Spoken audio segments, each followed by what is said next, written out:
Bienvenue sur toute l'actualité en France et à l'international. On commence tout de suite. La Chine vient de bloquer les États-Unis aux Nations Unies et la raison pour laquelle elle l'a fait change complètement la façon de voir cette guerre. Le 7 avril 2026, au sein du Conseil de sécurité des Nations Unies, une résolution a été soumise au vote. L'objectif, sur papier, était simple. Rouvrir le détroit d'Ormuz, mettre fin au blocus, rétablir le flux mondial de pétrole. 11 pays ont voté oui. La Chine et la Russie ont voté non. En quelques minutes, les manchettes occidentales avaient déjà leur récit. La Chine protège l'Iran. La Russie protège un régime voyou. Deux puissances choisissent le chaos plutôt que la stabilité. Dans la version trumpienne des faits, ça suffirait déjà pour une conférence de presse triomphale. 3 slogans et 0 patience pour les petits caractères. Mais ce récit passe à côté de l'élément le plus important. Une fois qu'on voit ce qui se passe réellement sous la surface, ce conflit prend une toute autre allure. La question que personne ne pose dans les grands médias est simple. Selon les données commerciales, la Chine achète plus de pétrole iranien que presque n'importe quel autre pays sur Terre. Une énorme part de ce pétrole transite par le détroit d'Ormuz. Si cette route reste bloquée, la Chine saigne économiquement chaque jour. La vraie question est donc de savoir pourquoi la Chine bloquerait une résolution censée régler précisément le problème qui lui fait le plus mal. Réfléchissez-y un instant. Dès qu'on répond honnêtement à cette question, tout le tableau change. Il ne s'agissait pas pour la Chine de protéger l'Iran. Il s'agissait pour la Chine de se protéger elle-même contre quelque chose de bien plus vaste et de bien plus dangereux qu'une voie maritime bloquée. C'est généralement à ce moment-là que le scénario pro-Trump commence à transpirer, parce qu'un méchant bien net est beaucoup plus facile à vendre qu'une réalité stratégique compliquée. Cette résolution est importante parce que ce que la plupart des gens ignorent, c'est que ce texte a été réécrit plusieurs fois avant même que le vote n'ait lieu. Le projet initial était agressif. Il employait l'expression « tous les moyens nécessaires », le langage diplomatique pour dire « l'usage de la force militaire est autorisé ». N'importe quel pays aurait pu utiliser cette résolution comme couverture juridique pour envoyer des navires de guerre dans la région et engager directement les forces iraniennes. Le texte invoquait aussi le chapitre 7 de la Charte des Nations Unies, c'est à dire la clause qui permet au Conseil de sécurité d'autoriser une action militaire. Ce n'est pas un détail technique, c'est la différence entre une lettre sévèrement formulée et un feu vert pour la guerre. Plusieurs pays ont fortement résisté. La France, la Russie et la Chine ont toutes dit que cela allait trop loin. Le langage a donc été adouci, puis adouci encore. La référence au chapitre 7 a été retirée. L'expression « tous les moyens nécessaires » a été supprimée. Au moment du vote final, le texte avait été réduit à quelque chose qui se contentait d'encourager une coordination défensive entre escortes navales. La Chine a quand même dit non. La diplomatie, contrairement à un rassemblement électoral, oblige parfois les gens à lire le document avant de prétendre l'avoir écrit. Cela soulève immédiatement une question plus profonde. Si l'objectif de la Chine avait simplement été de protéger l'Iran, il n'y aurait eu aucune raison de négocier, aucune raison de passer plusieurs jours en consultation, aucune raison de pousser pour des révisions. Elle aurait pu opposer son veto à la première version et partir. Mais ce n'était pas ce qui se passait. La Chine ne protégeait pas l'Iran.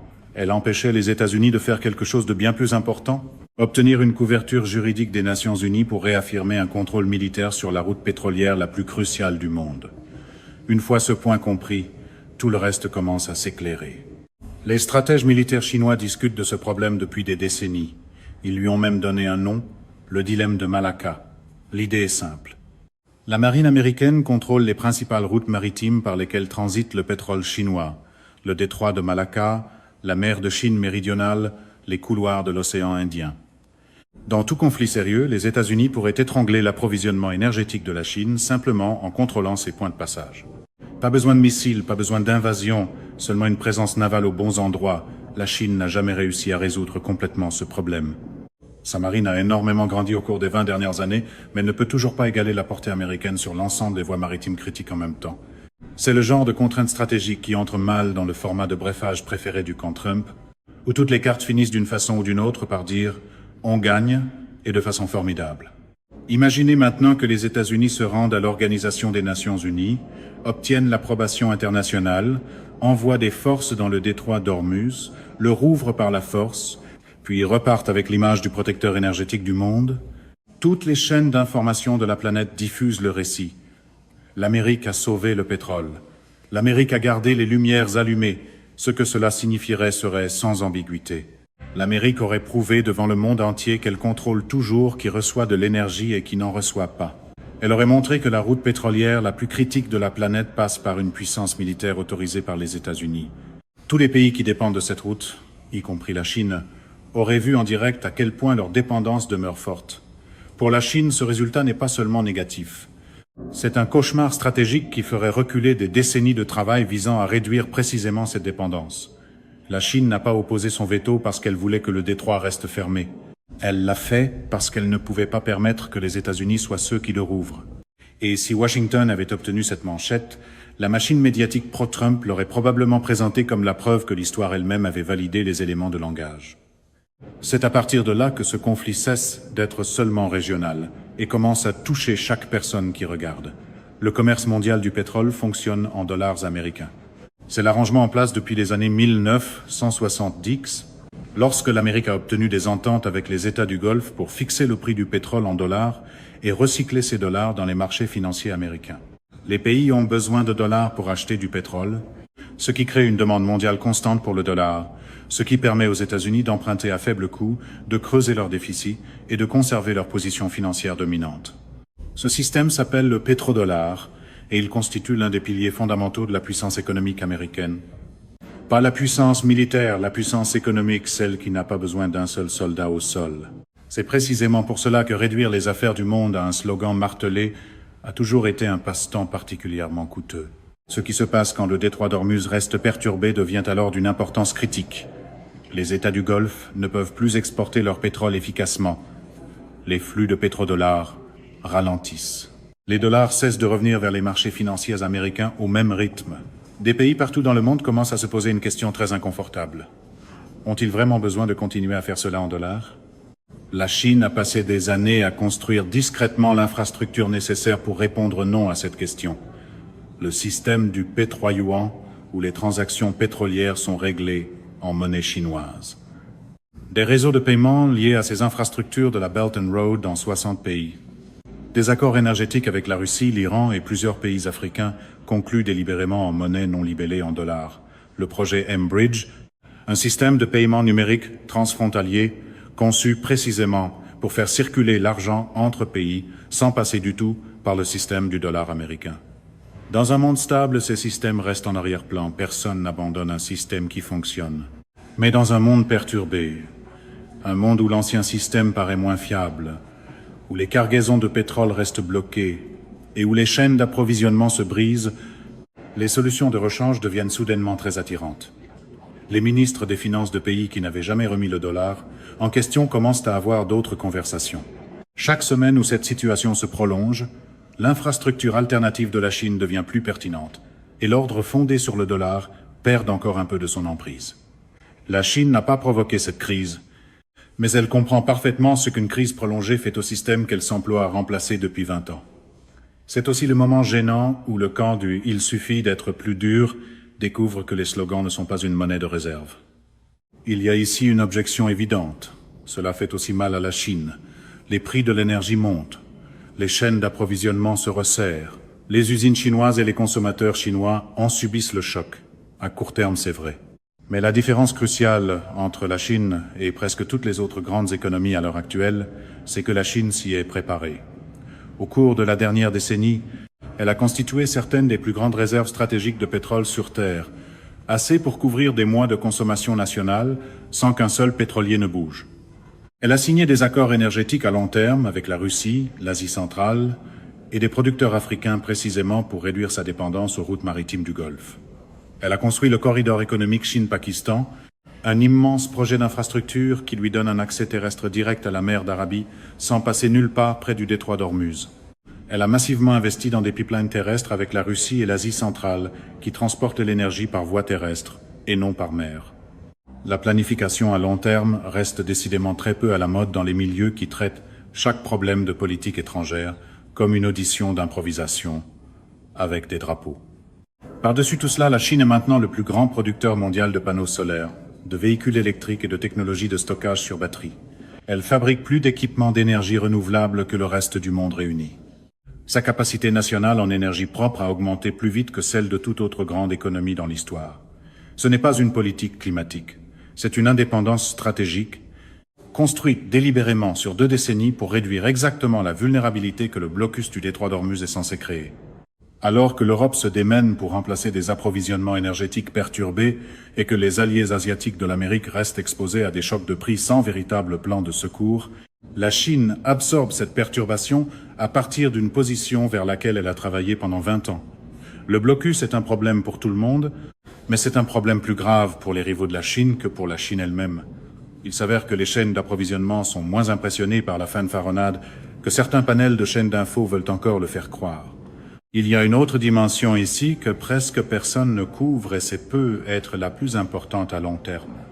Dans la salle du Conseil de sécurité, l'ambassadeur de Chine a déclaré que la résolution ne s'attaquait pas aux causes profondes, que des frappes militaires avaient d'abord été lancées contre l'Iran et qu'une résolution autorisant un recours supplémentaire à la force contre un pays qui se défend maintenant crée un dangereux précédent juridique sur la façon dont les grandes puissances justifient leurs actions militaires à l'avenir. Que l'on accepte ou non ce cadrage, une grande partie du monde, elle, l'accepte. En Afrique, en Amérique latine et dans de vastes régions de l'Asie, il existe un profond scepticisme envers le schéma des interventions militaires occidentales, suivi d'une autorisation de l'Organisation des Nations Unies. Les pays qui ont vécu l'Irak, la Libye et l'Afghanistan ont la mémoire longue. Beaucoup de ces pays ont vu ce cycle se répéter pendant des décennies. Frappe militaire d'abord, couverture juridique internationale ensuite. Quand la Chine se lève dans cette enceinte et oppose son veto, ils n'y voient pas de l'obstruction. Ils y voient quelqu'un qui dit enfin non à un schéma qu'ils jugent depuis longtemps conçu au bénéfice de quelqu'un d'autre. Pour un mouvement qui aime tant parler de respect, l'habitude pro-Trump de confondre le volume avec la légitimité a plutôt mal vieilli à l'étranger. Cela donne à la Chine quelque chose que l'argent ne peut pas acheter. Une position morale devant le Sud global, le bloc de pays à la croissance la plus rapide sur Terre, les pays qui définiront les 50 prochaines années d'alignement géopolitique, de relations commerciales et d'entente sur les ressources. La Chine n'a tiré aucun coup de feu, elle n'a dépensé aucun dollar en armes, elle n'a déployé aucun soldat, et pourtant, elle est sortie de cette salle du Conseil de sécurité en ayant bloqué la légitimité militaire des États-Unis, maintenu la pression sur le système du dollar, activé son infrastructure financière alternative et renforcé sa position dans l'ensemble du monde en développement, tout cela avec un seul vote. Et oui, c'est le genre de gain géopolitique discret qui passe souvent inaperçu quand les projecteurs sont réservés à celui qui peut garder le micro le plus fort le plus longtemps. Ce que la plupart des analystes ignorent, c'est ce que cela laisse aux États-Unis. Ils se retrouvent maintenant devant un choix sans bonne réponse. La première option consiste à aller de l'avant, sans autorisation de l'Organisation des Nations Unies, à bâtir une coalition navale, à envoyer des navires de guerre dans le détroit et à le rouvrir par la pression militaire belvède. C'est plus compliqué juridiquement et diplomatiquement que cela n'en a l'air. Plusieurs alliés des États-Unis, dont la France et l'Allemagne, ont déjà signalé qu'ils ne participeraient pas aux opérations d'application. Le Japon et la Corée du Sud voient leurs coûts énergétiques exploser, mais ne sont pas prêts à se joindre à une opération militaire sans appui de l'Organisation des Nations Unies. Agir sans l'Organisation des Nations Unies ne donne pas seulement une apparence unilatérale devant le public du Sud global déjà décrit. Cela confirme l'argument de la Chine à leurs yeux. C'est généralement à ce moment-là que l'argumentaire trumpiste propose la confiance comme substitut à la construction de coalitions, ce qui fonctionne beaucoup mieux à la télévision qu'en droit maritime. La deuxième option consiste à continuer de négocier à l'Organisation des Nations Unies. Mais la Chine et la Russie ont déjà signalé qu'elles comptaient soumettre une contre-proposition axée sur un cessez-le-feu et la diplomatie. Chaque jour où cela s'étire, le blocus continue et la pression économique sur les alliés des États-Unis augmente. La troisième option serait un accord bilatéral avec l'Iran. Certains rapports en arrière-canal laissent entendre que des conversations discrètes sont en cours. Mais tout accord donnant l'impression que l'Amérique a reculé après avoir menacé de détruire l'Iran entraînerait un coup politique intérieur énorme et enverrait un signal très inconfortable à tous les adversaires qui regardent. Il n'existe aucune issue sans coup. Cette pression, ce sentiment d'être coincé, c'est exactement la position stratégique que la Chine vient de contribuer à créer avec un seul veto. Malgré tout l'emballage autour de la force, la politique étrangère refuse toujours de se comporter comme un séminaire immobilier avec un meilleur éclairage.